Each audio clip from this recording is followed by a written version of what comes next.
e cila më shkëputën pa drejtësisht dhe pa besisht.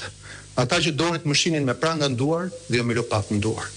Që nuk donin të tipin që tash unë Lanieri në atë zyrë, sepse ajo zyrë është e bërë simboli i dashurie për qytetin, për punën, energjie pozitive, të pafundme, një qendër e optimizmit për gjithë kombin tonë.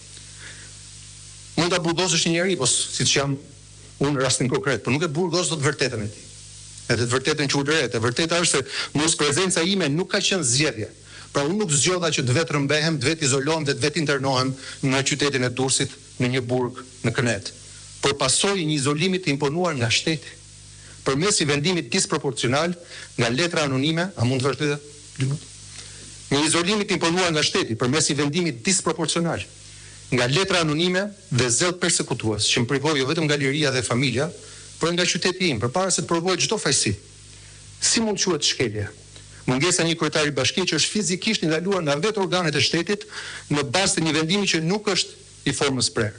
Dhe besoj që gjykata kushtetuese dhe Komisioni i Venecias, siç u relatuar nga avokati, flasin qartësi për akte të tilla. A mos vallë duam që ta legjitimojmë idem se çdo funksionar i zgjedhur mund të largohet nga detyra përmes një arrestimi të përkohshëm, pa vendim fajësie, duke ia marrë popullin mandatin që ai vetë ja ka dhënë këtij individi?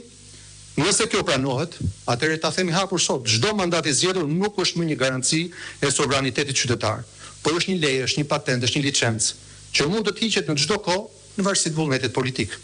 Nëse ne pranojmë një gjë të tillë, atëherë parimi i prezumimit të pafajësisë e humbet totalisht kuptimin. Dhe ndëshkimi pa vendim gjyqësor do të kthehet në një praktikë të zakonshme.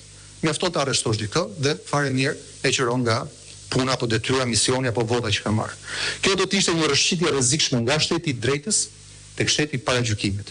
Kjo nuk është vetëm një padrejtësi njerëzore, por është një kontradiktë e hapur kushtetuese, sepse më ndëshkon për një fakt që nuk është as veprim, as shkelje, por është një gjendje e imponuar, me forcën disproporcionale të vetë këtij shteti që më kërkon llogari pse nuk vi pasi më ka privuar lirin.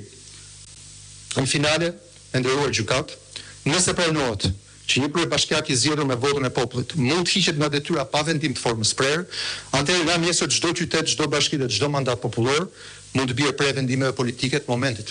Në atë çast, zgjedhjet e humbasin kuptimin, vota e humbet peshën, sovraniteti qytetar zvendçohet nga vullneti i atyre që duan të sundojnë në emër të ligjit, por duke përmbysur vetë ligjin.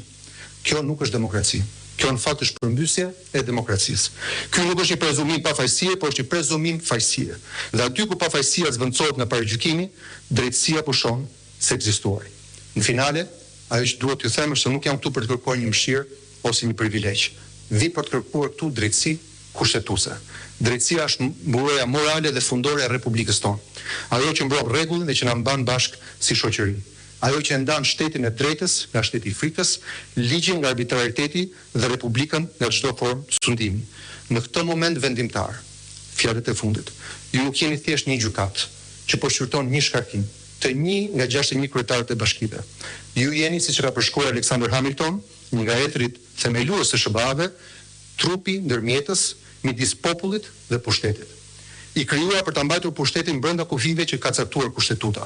Kur pushteti te kalon veten, kur vullneti politik kërkon të zvendçojë ligjin, vetëm gjykata juaj kushtetuese ka fuqinë dhe detyrën ta ndalojë.